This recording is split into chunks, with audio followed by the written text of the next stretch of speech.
नमस्कार. आठवणीतील कविता या चॅनलवर आपले स्वागत आहे. मी सौस्मिता अमीन आपल्यासमोर मंगेश पाडगावकरांची श्रेय ही कविता सादर करते आहे. मंगेश पाडगावकरांची श्रेय ही कविता सादर करते. कधी कधी सगळंच कसं चुकत जातं, कधी कधी सगळंच कसं चुकत जातं, नको ते हातात येतं, हवं ते हुकत जातं.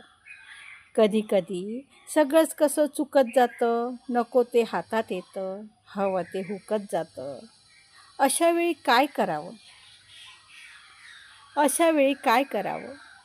कधी कधी सगळंच कसं चुकत जातं, नको ते हातात येतं, हवं ते हुकत जातं. अशा वेळी काय करावं? सुकलेल्या झाडाला न बोलता पाणी द्यावं, सुकलेल्या झाडाला न बोलता पाणी द्यावं. मंगेश पाडगावकर.